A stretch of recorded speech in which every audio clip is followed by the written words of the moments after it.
Welcome back to another episode of NFL News. I'm your host, Terry, and today talking about the GOAT. The GOAT himself, Thomas Edward Patrick Brady Jr. Retiring, reportedly. His agent, who's probably the most informed, said that Tom Brady will make his announcement soon, and there's speculation, but until it comes from Tom, basically it's not true. So we'll wait for Tom to come out, but a lot of people seem to say that it's done. Now, there are some reports saying that he hasn't officially made up his mind, and the Bucs, as far as I saw, said they haven't been informed. So it's possible it might not be, but I guess everybody's talking about it like it was. So I wanted to get my friend on here because he's a fellow Brady fan like me, but he playing around and I didn't want to wait no more. So maybe we'll do something another time, but I just wanted to, like everybody, give my respects to the GOAT. It's so funny, man. I remember back in the day when I first started liking Tom Brady, and funny enough, I started liking Tom Brady kind of for the same reasons that people hate Tom Brady. I could not stand Peyton Manning. And I don't think it's the exact same, but for me back in the day, Peyton Manning used to piss me off. People talk about, obviously, certain quarterbacks, but some people talk about Brady too, getting calls and being treated different. That was Peyton Manning. I was talking about I was mentioning that when Tom Brady recently was talking about he doesn't get the roughing calls all the time, but he gets treated special by the way he talks to refs. And there's a bunch of talk about that. And I'm like, y'all talk about getting calls. Y'all need to talk about Peyton Manning. Yes, they did the tuck rule for Tom Brady, but pretty much what you see now with defensive pass interference is because of Peyton Manning. And Asante Samuel, Ty Law, F this man up back in the day when the Patriots was kicking him out of the playoffs, and they essentially started getting rid of that, and Peyton started going even more crazy than he already was once they started making these rules. And so you could tell it's still in me a little bit. But I couldn't stand Peyton Manning because he beat my Chiefs. I was a fan of the Chiefs back in the day. Not even like a true fan. I didn't really know football. I got into football through Madden. And so, long story, but I was into the Chiefs. Priest Holmes, that was my man. And then I fell in love with the whole team. Had a Dante Hall jersey back in the day. So the Chiefs got put out by the Colts at home. And I remember that on the drive where the Chiefs was going to take the lead, a big play that got them in the red zone got called back. And they called the flag on Tony G, but they never said what the flag was. And this wasn't me making it up. Like, I remember the broadcast was like, oh, okay, I guess they didn't mention what it was. And, of course, I was young, but I was just like, oh, they cheated. They paid the refs. And, a lot of people said that about Peyton Manning. And at the end, Dungy was like, that's Dungy football. I was like, Dungy football is paying the refs. Peyton Manning's a cheater. And so I sounded just like these people sound about Tom Brady. So then the next round, again, like I said, the Patriots put the Colts out. They really effed them up too. Asante Samuel was picking up Peyton Manning and all that. And I was so happy. And I was like, yeah, man, I love this Tom Brady guy. And so I started rooting for Tom, watching Tom, because he was like the rival to Peyton Manning. And obviously, once I actually got into football and knew like the actual game, I started to appreciate Tom Brady. And so you're talking about around the time he really get into his prime is really when I was into the sport. And you realize the things that he was doing as far as being one of the top quarterbacks without that weaponry. Because I remember, and it's probably not, actually, it would still be impressive today. But I remember back then, you had the 3,000-yard receivers with the Colts, and that was such a big thing. Obviously, Marvin Harris, a Hall of Famer, Reggie Wayne, people was talking about him being just as good as, an upcomer behind him. And then Dallas Clark and then some other people that he made it work with.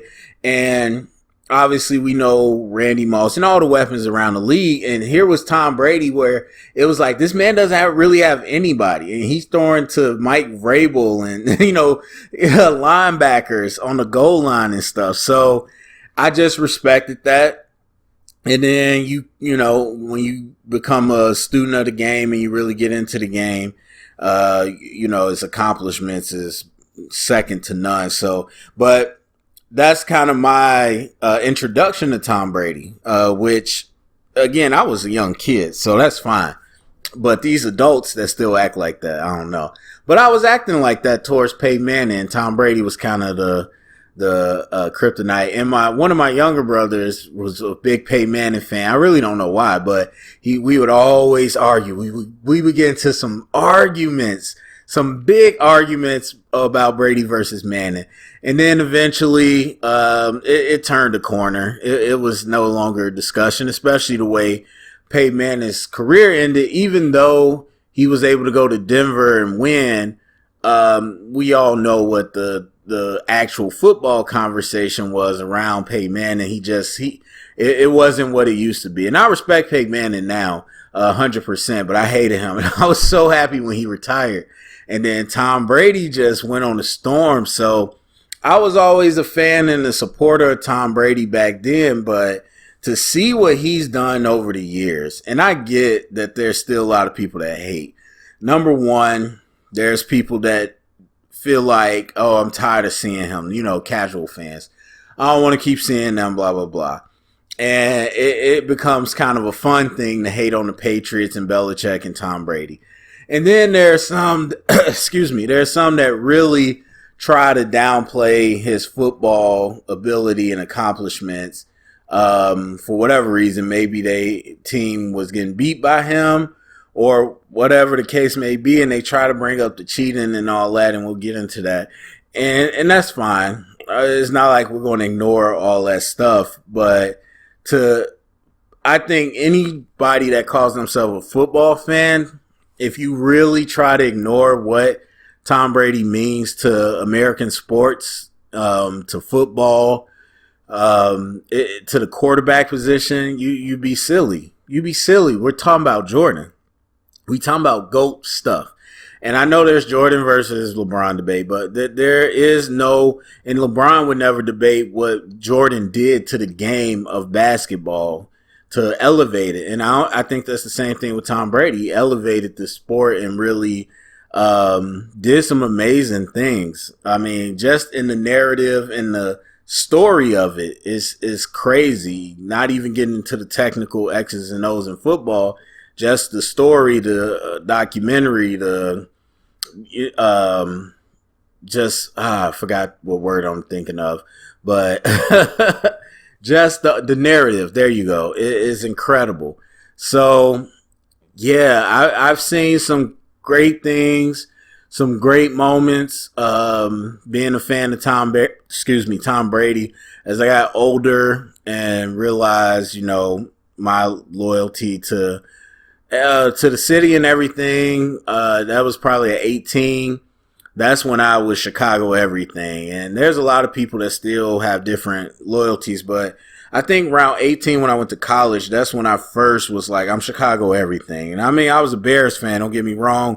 We owned the Super Bowl shuffle. We know all that stuff, but 18 is when I was like, I don't care. Like I don't even watch hockey, but Blackhawks, I mean, everything Chicago. So I was very loyal to the soil. And that's fine. That didn't stop me, though, from admiring, especially because we weren't always in the playoffs. That didn't stop me from admiring Tom Brady and supporting him on the side whenever the Bears weren't involved. So I've seen some crazy things.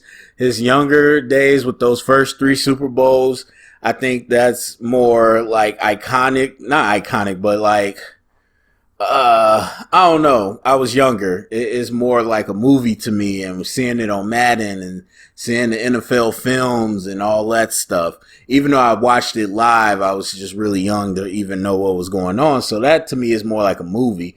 But seeing some of the stuff he did in his later years, it was, super impressive, and it was cool to live through. It was tough to live through the two losses to the Giants. That was very tough, and all of that. But to see them go undefeated, um, 17 or 16-0 was crazy. That's something you did on Madden. And then you had Randy Moss join the team. And the conversation back then was Tom wins, but Peyton produces. Peyton puts up the numbers, gets the MVPs and all that. So Tom Brady is just the guy that is kind of the game manager, is part of a winning team, which some people try to say now. Then you got Randy Moss, the one time, and Randy wasn't even in his prime, but the one time he had a receiver that was of any top level quality, he broke so many records and they went undefeated, and it was crazy. It was a wild ride, ended kind of bitterly, but it was still a wild ride. And Tom showed people that he was a different caliber of quarterback than people were trying to box him in as. And then you get into even later than that, where I think like some really special times. Tom Brady coming back against the Falcons to win was insane. I remember that one especially because I came home. That's when I was living in the city. I remember I came home and I had a friend staying with me, and she had invited all these people over that I did not know. And so I came home. I had bought my I forgot what I got. I got some beer or whatever. And I was just ready to kick back and watch the Super Bowl because I wasn't going to a party or nothing. And all these people in my house, I'm like, dang, who is these people? I just want to take my pants off, wear some shorts, and watch the game. And so I'm like, whatever. I was going to sit in my room for a little bit, but I had a TV in there. So I'm like, bump this. I'm not going to get pushed out of my own apartment. So I sat down, decided to watch Super Bowl with these people, and they were all rooting for the Falcons. Not even real football fans. I'm just like, oh, we got some Brady haters. Now, I wish I was betting like I do now because I would have took up some money that night. But I was like, okay, all y'all in here hating on Brady, all right. And so, and I mean legit hating on Brady. Like, they was like, we root for the Falcons because we don't like Brady. And so they going crazy. The Falcons are going crazy. And I'm like, all right, don't count it out. Don't count it out. And by the end of that game, I'm just sipping on my beer laughing. People like, I'm leaving, and they pissed. And I'm just like, yep, nice to meet you. Don't doubt the GOAT. So I remember that. And then against the Rams, where everything was against them. And Aaron Donald, one of my favorites all time. But Sean McVay, the Wonder Boy, got golf fixed. And Todd Gurley, we're going crazy. There's nothing you can do. The Patriots got a good defense, but it ain't going to work. Tom Brady won. So I'm just like, man, what? Y'all got to stop playing. 6 rings. When he got that 6th ring, and entered Jordan status to me, as I say, GOAT status. I bought his jersey, still got a jersey now from that Super Bowl. Like, I had to, man. I was drunk, but I had to. I absolutely had to. I remember that night, I was kicking it with some friends, and we had a good time. And then after that win, I just went out to the bar and stayed out all night till it closed, with a lot of people I know at that bar and talking good crap. Cause people hate on Brady. So we talk out 6 rings. You can't deny this, man, all that. So we had a good time. And then of course, I mean, probably the GOATest of his Super Bowls was number 7 to leave the Patriots, which wasn't a shock to me. I knew he loved the Patriots, but Belichick, I mean, just because Belichick, it ain't that he hate Brady, but he don't get attached to players. We've seen that for a long time. So I wasn't super shocked. Him going to the Bucks didn't make sense at first, but then when you laid it out, you was like, okay, they definitely had an upcoming defense and they got some weapons, but Godwin took it to another level. And then to bring Gronk back, who I think was okay. I think he was even better this year. AB, which I don't know. I really don't know where his talent falls right now, but obviously good enough to contribute. And playoff Lenny, who Leonard Fournette was such a disappointment in Jacksonville. And so for him to turn up, and they got worse, which I loved him coming out. So it all just worked out. It was a great story. But to win against Pat Mahomes, the baby GOAT, I don't really call him that. He's good. He's the best right now. We'll see what he continues to do. But to go up against him and to be counted out in all types of ways and all that stuff, and to be part of that Super Bowl team, like, was crazy. And we was talking about this earlier this season. We was just watching, it was one Sunday, me and some people was together watching football. And I at one point I told my friends, I was like, you know what's crazy? Tom Brady is such a GOAT that nobody even brings up that the Bucks were the first team to play a home Super Bowl. And then they won it on top of that. That's like an afterthought. Like that used to be such a conversation before, like, oh, a team making it to their own, stadium for the Super Bowl, and they did that and won. That's just that was a wild night. That was a wild night. And so you have to appreciate his dedication, I think. What he gave to the game, again, what he meant to the game, the level, not even the level of competitiveness that he had, but what him and the rest of his teams forced the rest of the league to have. Because if you don't have somebody taking the world by storm, it doesn't, that tide doesn't raise all ships if somebody's not there. And he was that tide. He was that one that's telling you, okay, like, you could do this. You could win MVP. You could have Pro Bowlers on your team. You could win 2 playoff games, whatever. But come playoff time, what matters in championship, we have to bring our top stuff or we not going to get it. And to even think about the stuff he could have won. I mean, the helmet catch was crazy. Absolutely. Should have been sacked. Eli Manning should have been sacked, but that was the year with the new quarterback rules, and a lot of quarterbacks was getting let go when they usually would get slammed to the ground. But anyway, the helmet catch was nuts. And then the catch after that, I mean, props to Eli. Then the second time they played New York, I remember this is my senior year of college.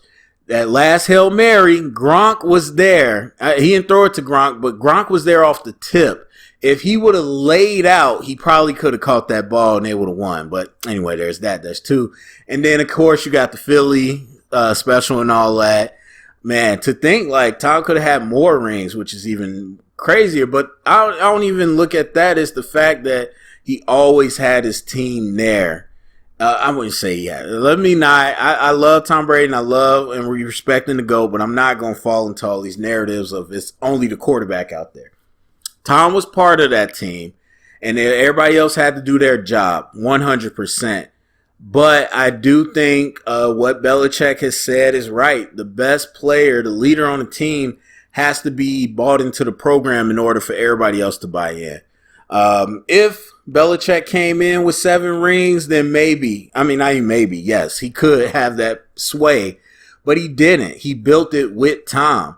And so Tom Brady still has to buy in, and he has to set the bar. And again, setting the bar for the team is a lot by itself, but then setting the bar for the league to say we got to compete on that level. And I love it. I love dynasties like the Patriots, like a Alabama, like a Duke, North Carolina, whatever.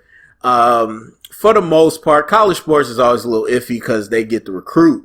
But I love it in professional sports because the thing is, and why I'm so hard on my Bears and with Bears fans, is for me and any competitor, it's not enough to just get something. It's not enough to, as I said earlier, it's not enough just to win MVP.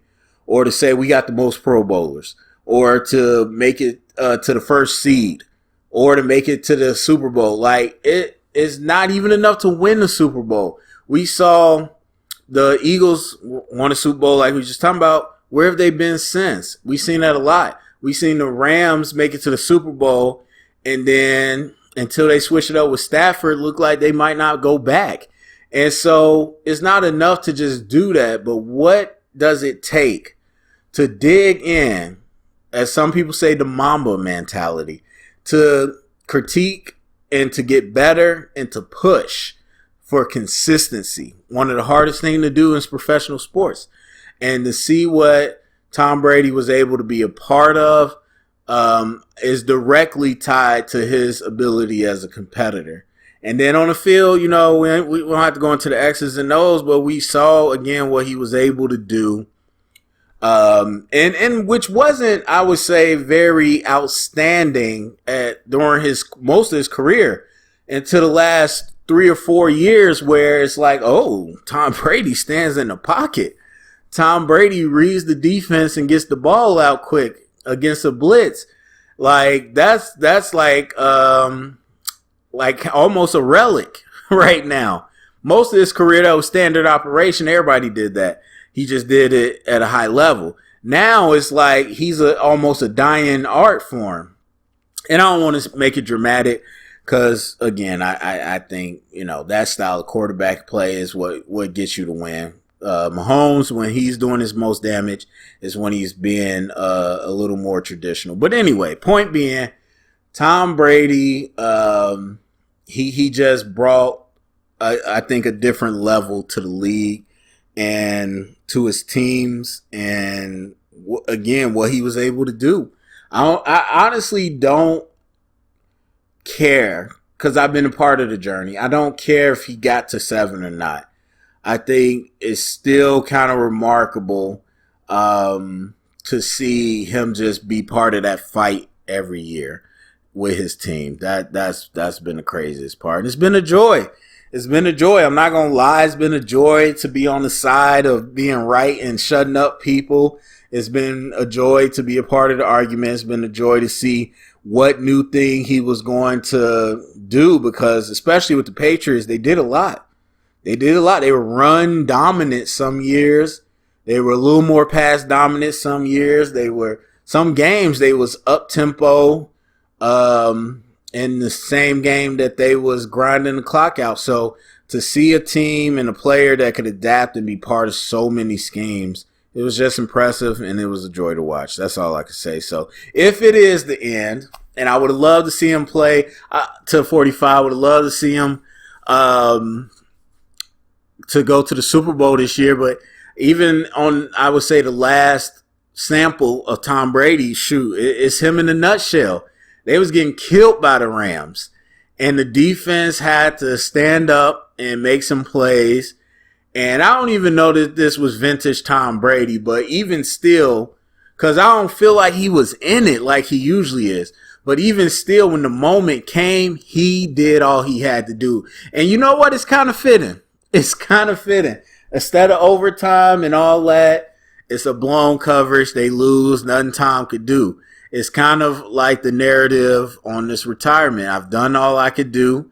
I left it all out on the field, and we let the chips fall where it may, and that's where it fell. So anyway, I'm done waxing poetic about Tom Brady. If this is the end, it's been a well-earned retirement. It's been a true honor. It's been a great ride. And as much as people love to hate Tom Brady, I really do hope people give him his flowers at the end, man. I was the same way with Peyton Manning. And when he was done, I was happy. I was like, I don't have to worry about him every year. I don't have to care.